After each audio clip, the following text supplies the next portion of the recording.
Last हमने जो property पढ़ ली थी that is formation of coloured ions. आज हम इसकी मैग्नेटिक प्रॉपर्टीज़ डिस्कस करने जा रहे हैं। मैग्नेटिक प्रॉपर्टीज़, तो मैग्नेटिक प्रॉपर्टी जो ट्रांजिशन एलिमेंट्स शो करते हैं उसमें पहले हम डायमैग्नेटिक सब्सटेंसेस क्या होते हैं वो देख लेते हैं। डायमैग्नेटिक सब्सटेंस क्या होते हैं?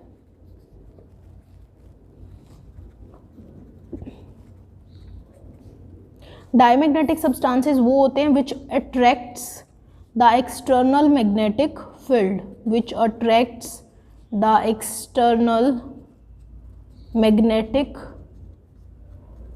Field, sorry which does not attract the external magnetic field, बल्कि रिपेल करते हैं एक्सटर्नल मैग्नेटिक फील्ड को due to the presence of paired electrons, ठीक है। Second number of second substances होते हैं पैरामैग्नेटिक सब्सटेंसेस। पैरामैग्नेटिक सब्सटेंसेस कौन से होते हैं? which attracts the external magnetic field, which attracts the external magnetic field, magnetic field external जो है उसको अट्रैक्ट करें, वो सब्सटेंसेस को बोलते हैं paramagnetic substances. Due to the presence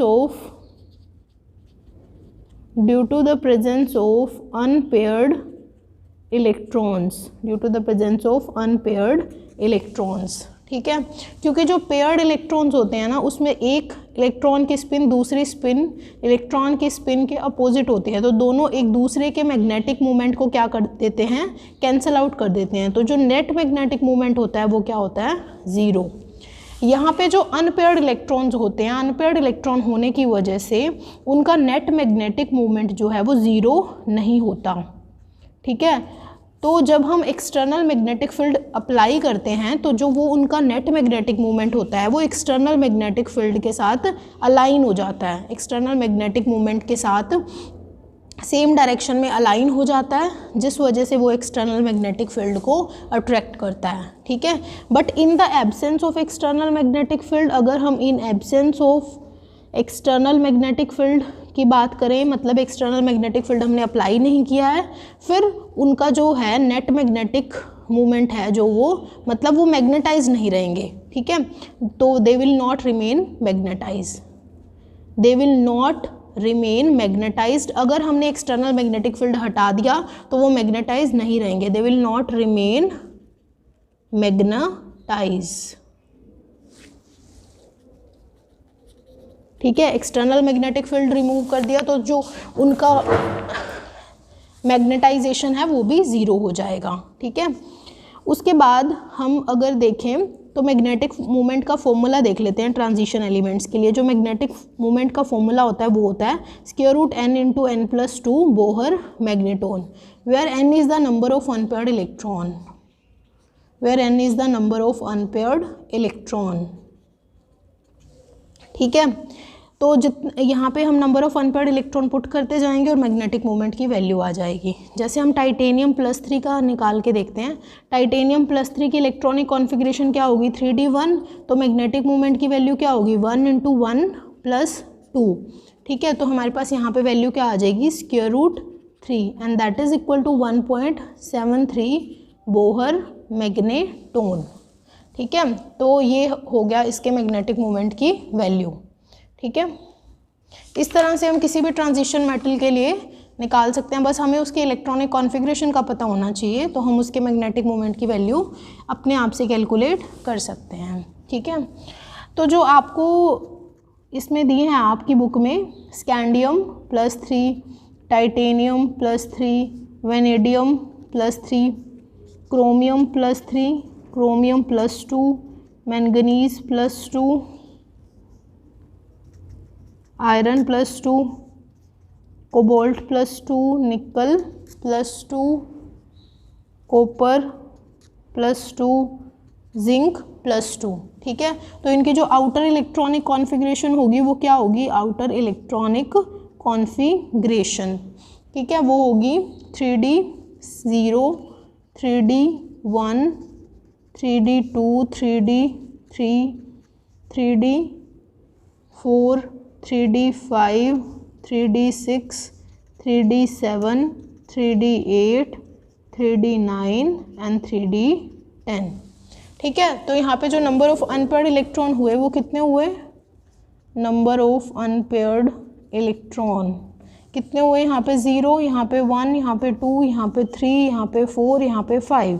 तो जो मैक्सिमम हुआ वो किसके केस में हुआ, मैंगनीज के केस में। तो इसके केस में जो मैग्नेटिक मोमेंट की वैल्यू होगी वो भी क्या होगी, मैक्सिमम, बिकॉज मैंगनीज के पास जो नंबर ऑफ अनपेयर्ड इलेक्ट्रॉन है वो क्या है, मैक्सिमम, ठीक है। अब यहाँ पे number of unpaired electron decrease होने लग जाएंगे, दैट इज़ 4, 3, 2, 1, 0, ठीक है। उसके बाद जो हम मैग्नेटिक मोमेंट की वैल्यू थियोरेटिकली उस फॉर्मूला से निकालेंगे और एक्सपेरिमेंटली भी देखेंगे, तो दोनों वैल्यूज़ मैच करती हैं, तो हमारा ये फॉर्मूला करेक्ट है, ठीक है। तो जो मैग्नेटिक मोमेंट हमने कैलकुलेट किया दैट इज़ 0, 1.73, ये वैल्यूज़ आपको लर्न नहीं करनी है, ये आपसे ऐसे नहीं पूछी जाएंगी, आपसे बस ये पूछा जाएगा कि क्रोमियम 3+ की मैग्नेटिक मोमेंट की वैल्यू कैलकुलेट करो, तो वो आपको फॉर्मूला से कैलकुलेट करके दिखानी है, ठीक है। ऐसे इसको क्रैम नहीं करना।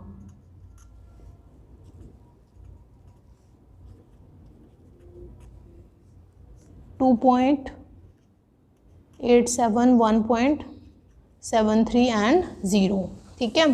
तो देखो अब यहाँ पे 1 अनपेयर्ड इलेक्ट्रॉन था तो इसके मैग्नेटिक मूवमेंट की वैल्यू अप्रोक्स 1 से ग्रेटर है। यहाँ पे 2 अनपेयर्ड इलेक्ट्रॉन है तो इसके मैग्नेटिक मूवमेंट की वैल्यू 2 से थोड़ा बड़ी है। अगर इसके नंबर ऑफ अनपेयर्ड इलेक्ट्रॉन 3 है तो मैग्नेटिक मूवमेंट की वैल्यू 3 से थोड़ा ज़्यादा है। अगर 4 अनपेयर्ड इलेक्ट्रॉन है तो मैग्नेटिक मूवमेंट की वैल्यू 4 से थोड़ा ज़्यादा है। 5 अनपेयर्ड इलेक्ट्रॉन है तो 5 से थोड़ी ज़्यादा है। मतलब आप इसके मैग्नेटिक मूवमेंट की वैल्यू देख के भी आइडिया लगा सकते हो कि इसके पास कितने अनपेयर्ड इलेक्ट्रॉन होंगे। अगर 5 से ज़्यादा है तो 5 होंगे, 4 से ज़्यादा है तो 4 होंगे, 3 से ज़्यादा है तो 3 होंगे, 2 से ज़्यादा है तो 2 होंगे, अगर 1 से ज़्यादा है तो 1 होंगे, और अगर 0 मैग्नेटिक मूवमेंट की वैल्यू है means number of unpaired electron क्या है, 0 है, ठीक है। तो ये फॉर्मूला बस आप ध्यान में रख लें, mu is equal to √n × n+2 Bohr magneton. जो मैक्सिमम वैल्यू है वो किसके लिए है, मैंगनीज +2 के लिए, which have 5 unpaired electron. I hope ये सबको क्लियर हो गया होगा मैग्नेटिक मूवमेंट का, ठीक है। अब कुछ सब्सटेंसेस ऐसे भी होते हैं जो पैरामैग्नेटिक सब्सटेंसेस के 1000 टाइम्स ज़्यादा मैग्नेटाइजेशन शो करते हैं, और ऐसे सब्सटेंसेस को क्या बोलते हैं, फेरोमैग्नेटिक सब्सटेंसेस। अब जो ये सब्सटेंसेस होते हैं ये एक्सटर्नल मैग्नेटिक फील्ड रिमूव करने के बाद भी मैग्नेटाइज्ड रहते हैं, ठीक है। So they remain magnetized even after removing external magnetic field, ठीक है। तो एक्सटर्नल मैग्नेटिक फील्ड रिमूव करने के बाद भी ये सब्सटेंसेस फेरोमैग्नेटिक रहते हैं। अब एक डोमेन होता है, डोमेन क्या होता है, डोमेन एक स्मॉल रीजन होता है in which alignment of spins of magnetic moment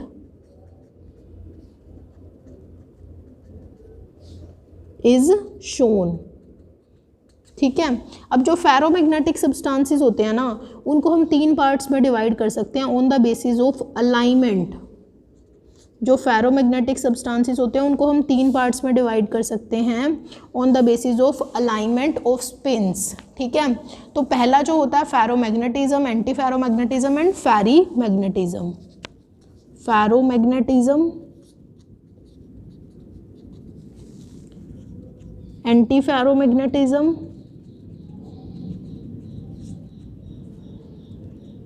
and ferrimagnetism, ठीक है। तो फेरोमैग्नेटिज्म क्या होता है, फेरोमैग्नेटिज्म ऐसे सब्सटेंस होते हैं जिसमें अलाइनमेंट ऑफ स्पिन्स रहती हैं, जो इलेक्ट्रॉन्स की वो एक ही डायरेक्शन में रहती हैं, तो जो इनका नेट मैग्नेटिक मोमेंट होता है वो नॉन ज़ीरो होता है। Net magnetic moment is not equal to zero. ठीक है, and examples are nickel, cobalt, chromium oxide etcetera. जो एंटी फेरोमैग्नेटिक सब्सटेंसेस होते हैं उनमें जो अलाइनमेंट ऑफ स्पिन्स हैं वो इस तरह से होती हैं कि जो नेट मैग्नेटिक मोमेंट है वो ज़ीरो आता है। ठीक है, तो इसका जो मैग्नेटिक मोमेंट है इससे कैंसिल हो जाएगा, इसका मैग्नेटिक मोमेंट नीचे वाले से कैंसिल हो जाएगा, तो म्यू नेट क्या हो जाएगा, ज़ीरो। ठीक है, इसके एग्जांपल्स क्या क्या हैं हमारे पास, ऊपर वाले जो एग्जांपल पढ़े थे वो हमने फेरोमैग्नेटिक्स के, और ये हमारे पास हो गया मैंगनीज ऑक्साइड, मैंगनीज डाइऑक्साइड, निकल ऑक्साइड।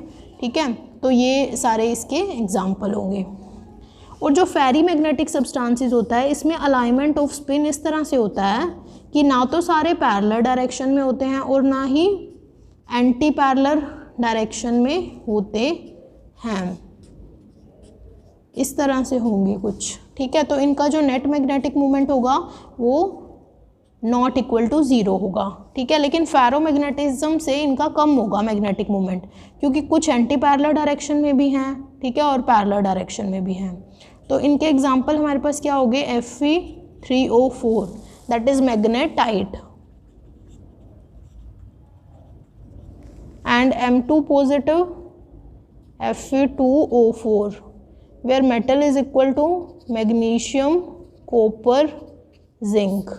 ठीक है, तो ये हैं इनके एग्जाम्पल्स, ये आप कर लेंगे अच्छे से। Next is tendency to form complexes. ये जो हम प्रॉपर्टीज़ पढ़ रहे हैं इसमें नेक्स्ट प्रॉपर्टी है ट्रांजिशन मेटल्स की कॉम्प्लेक्स बनाने की tendency, tendency to form complexes. अब ट्रांजिशन मेटल्स की जो कॉम्प्लेक्स बनाने की टेंडेंसी है वो S और P ब्लॉक एलिमेंट से ज़्यादा होती है। ठीक है, ऐसा क्यों होता है, because of smaller size of transition metals, because of increase in effective nuclear charge, क्योंकि अलोंग द पीरियड जा रहे हैं ना हम, तो along the period nuclear charge क्या हो रहा है, इंक्रीज हो रहा है towards transition elements. Availability of vacant d orbitals of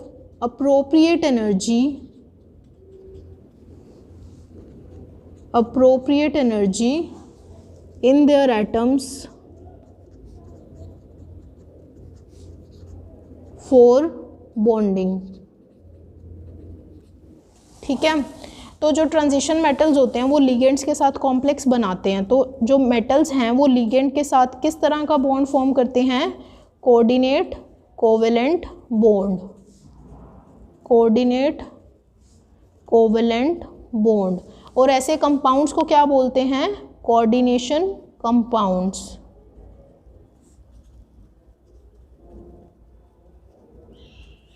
ठीक है, तो ऐसे कंपाउंड्स को बोलते हैं कोऑर्डिनेशन कंपाउंड्स।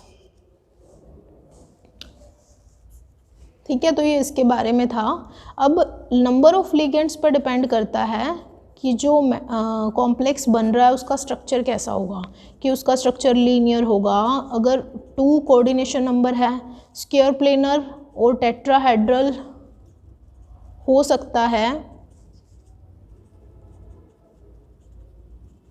अगर 4 कोऑर्डिनेशन नंबर है टेट्रागोनल भी हो सकता है।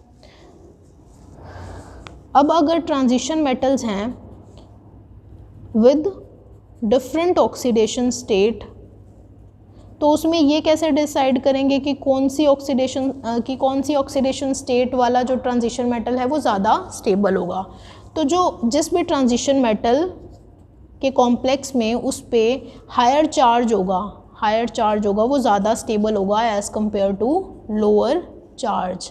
हायर चार्ज की वजह से क्या होता है ना, जो मेटल पे चार्ज ज़्यादा होता है उस वजह से क्या होता है, उसकी इंटरेक्शन लिगेंड के साथ ज़्यादा बेटर होती है एज़ कम्पेयर टू उस मेटल के जिस पे लेसर चार्ज होगा। ठीक है, तो जैसे अगर कोई कोबाल्ट +3 का कॉम्प्लेक्स है और कोई कोबाल्ट +2 का कॉम्प्लेक्स है, तो कोबाल्ट +3 वाला कॉम्प्लेक्स ज़्यादा स्टेबल होगा एज़ कम्पेयर टू कोबाल्ट +2। ठीक है, और अगर किन्हीं दो कॉम्प्लेक्सेस को कंपेयर करने पे उनकी ऑक्सीडेशन स्टेट हम देखें तो सेम है, अगर ऑक्सीडेशन स्टेट सेम है तो फिर कैसे कंपेयर करेंगे कि कौन स्टेबल है, फिर एटॉमिक नंबर के बेसिस पर डिसाइड कर सकते हैं, क्योंकि एटॉमिक नंबर इंक्रीज होने से क्या होता है ना, न्यूक्लियर चार्ज इंक्रीज होता है, और अगर न्यूक्लियर चार्ज इंक्रीज होगा तो मेटल की जो लिगेंड के साथ इंटरेक्शन है वो क्या होगी, ज़्यादा होगी। मेटल की लिगेंड के साथ इंटरेक्शन ज़्यादा होगी तो उसका जो रिस्पेक्टिव कॉम्प्लेक्स है वो क्या बनेगा, ज़्यादा स्टेबल बनेगा। ठीक है, तो एक एटॉमिक नंबर वाला फैक्टर देखना है और ऑक्सीडेशन स्टेट वाला, वो डिफरेंट ऑक्सीडेशन स्टेट वाले केस में देखना है। ठीक है, next is formation of interstitial compounds. Interstitial compounds क्या होते हैं, फॉर्मेशन ऑफ इंटरस्टिशियल कंपाउंड्स।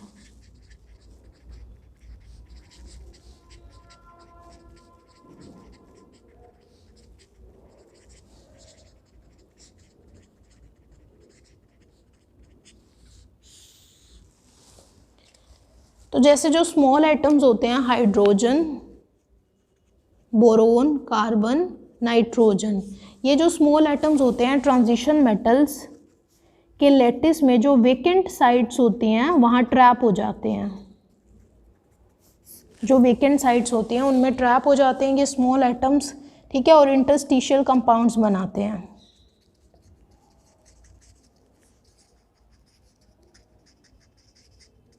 अब जो ये इंटरस्टिशियल कंपाउंड्स बनते हैं इनकी केमिकल प्रॉपर्टीज़ तो सेम होती है अपने पेरेंट कंपाउंड जैसी, बट इनकी जो फिज़िकल प्रॉपर्टीज़ होती है वो सेम नहीं होती।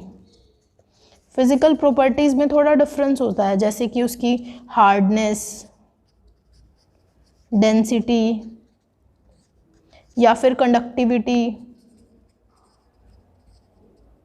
में डिफरेंस होता है।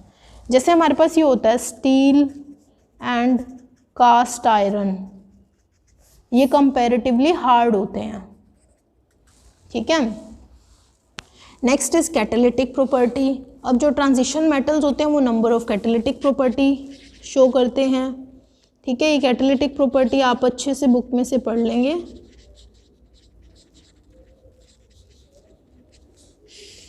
कौन कौन से transition metals catalytic property show करते हैं, क्रोमियम, प्लैटिनम, प्लैडियम, आयरन, निकल, ठीक है, कोबाल्ट, ये सारे क्या हैं, कैटालिटिक प्रॉपर्टीज़ शो करते हैं। ठीक है, जैसे जो आयरन मोलिब्डेनम है, आयरन मोलिब्डेनम का जो मिक्सचर है that is used in Haber's process for manufacture of ammonia.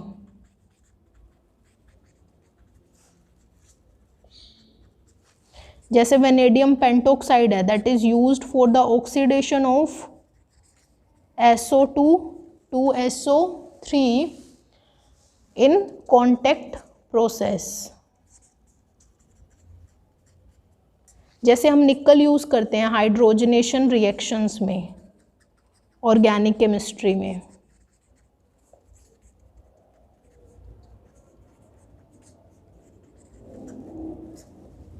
उसके बाद जैसे हमारे पास प्लैडियम है वो भी हाइड्रोजनेशन रिएक्शन में काम आता है, और अगर हमें C2H4 को CH3CHO में कन्वर्ट करना है तो उसमें काम आता है। ठीक है, जो प्लैटिनम और प्लैटिनम ऑक्साइड है उसको एज एडाम्स कैटलिस्ट यूज़ करते हैं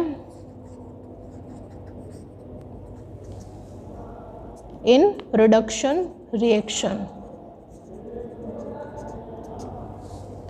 प्लैटिनम रोहोडियम किस में यूज़ करते हैं हम, ओस्टवाल्ड प्रोसेस में।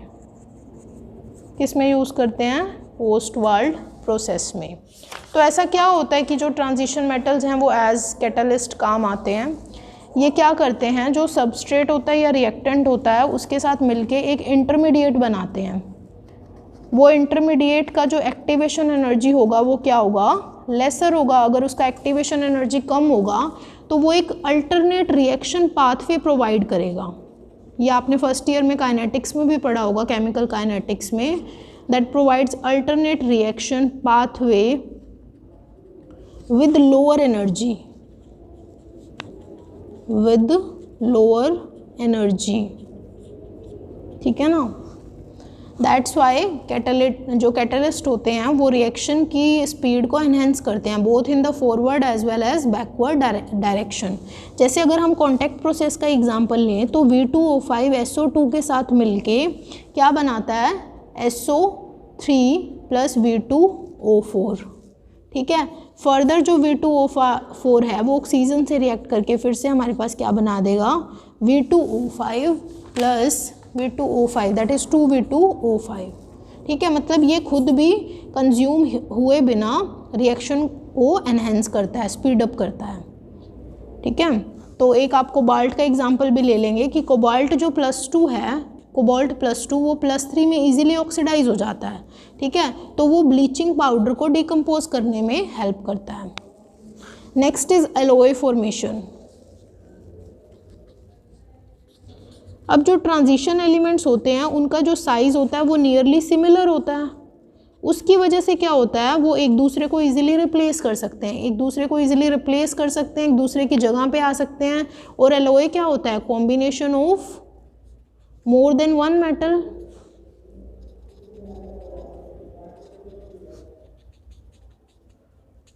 ठीक है।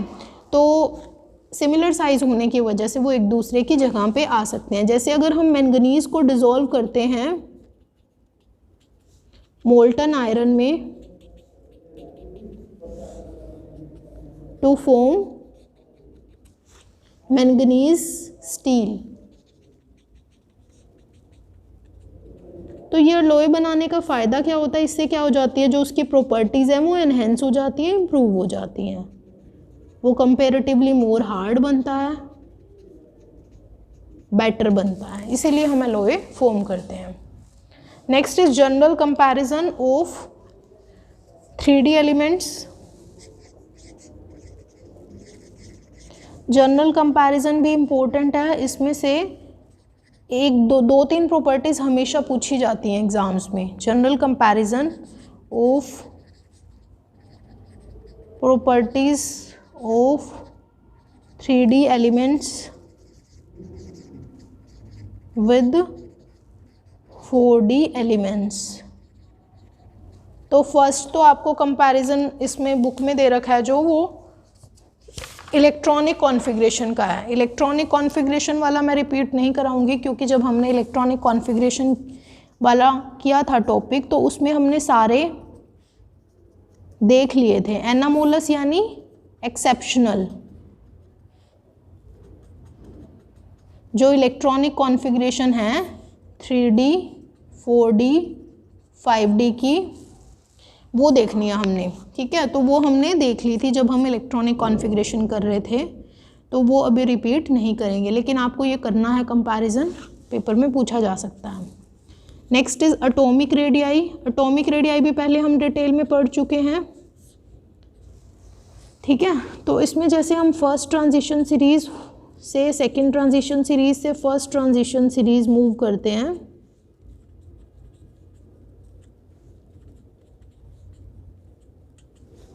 तो यहाँ से यहाँ जाने में एटॉमिक रेडियाई इंक्रीज़ होती है, लेकिन 4D से 5D जाने में एटॉमिक रेडियाई नियरली सेम रहती है, नियरली सेम। ऐसा क्यों होता है, क्योंकि 4D से 5D जाने में 4F का इन्वॉल्वमेंट हो जाता है।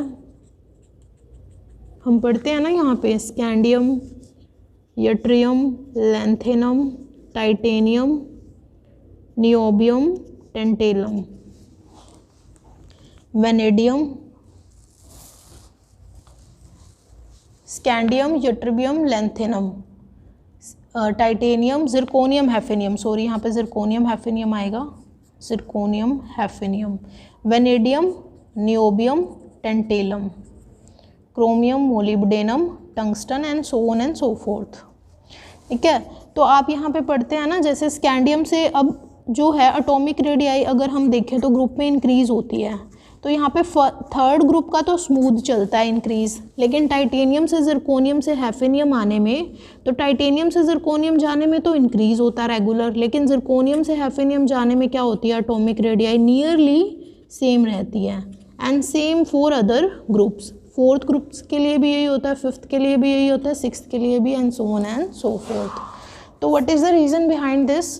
बिकॉज लैंथेनम से जो 14 एलिमेंट्स शुरू होते हैं, लैंथेनम से ल्यूटिटियम तक जो 14 एलिमेंट्स होते हैं, उसमें इलेक्ट्रॉन्स किस में जाते हैं, एफ ब्लॉक में, एफ में किस में जाते हैं, 4f में, और हमें पता है 4f।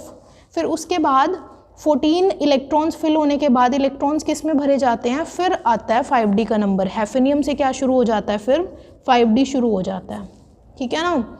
तो अब 4f जो होता है ऑर्बिटल, जिसका क्या होता है, पुअर शील्डिंग इफेक्ट होता है। अगर इसका पुअर शील्डिंग इफेक्ट होगा तो ये 5d के इलेक्ट्रॉन्स को क्या करेगा, पुअरली शील्ड करेगा, shields 5d electrons poorly from the nuclear charge.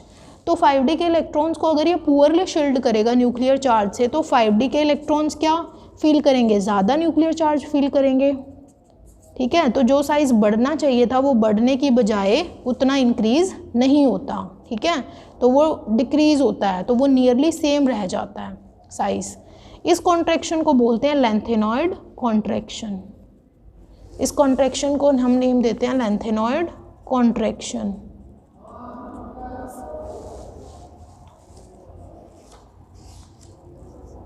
अगर हम रिएक्टिविटी की बात करें, नेक्स्ट इज रिएक्टिविटी। तो जो फर्स्ट ट्रांजिशन सीरीज एलिमेंट्स होते हैं उनकी रिएक्टिविटी क्या होती है, ज़्यादा होती है as compare to second and third transition series elements. Next is magnetic properties.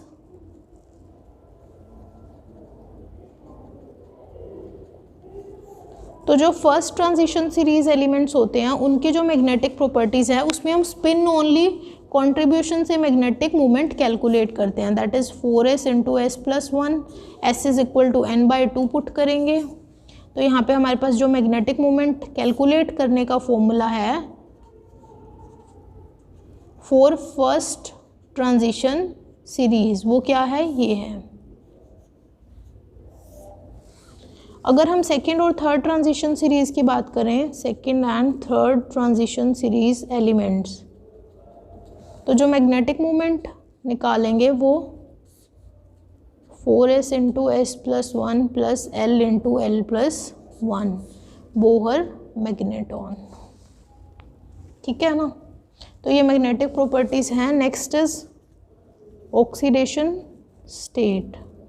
इसमें हम ये देखेंगे कि जो फर्स्ट ट्रांजिशन सीरीज़ एलिमेंट्स है और सेकंड और थर्ड ट्रांजिशन सीरीज़ एलिमेंट्स है, तो जो फर्स्ट ट्रांजिशन सीरीज़ है वो मोस्टली लोअर ऑक्सीडेशन स्टेट में स्टेबल है एंड सेकंड और third transition series mostly higher oxidation state में स्टेबल है। जैसे हम क्रोमियम की बात करें तो क्रोमियम +3 में स्टेबल है, लेकिन मोलिब्डेनम और टंगस्टन किस में स्टेबल है, +6 और +6 में, ठीक है ना। तो ये इस तरह से इनकी स्टेबिलिटी हम कंपेयर कर सकते हैं। जैसे कोबाल्ट की बात करें तो कोबाल्ट +2 में स्टेबल है, लेकिन रहोडियम और इरिडियम +2 में स्टेबल नहीं है। तो ये इस तरह से इनकी हम जो है ऑक्सीडेशन स्टेट की स्टेबिलिटी कंपेयर कर सकते हैं। तो ये ऑक्सीडेशन स्टेट वाला आप डिटेल में बुक से पढ़ लेना। तो बाकी नेक्स्ट की प्रॉपर्टीज़ हम नेक्स्ट लेक्चर में कंटिन्यू करेंगे।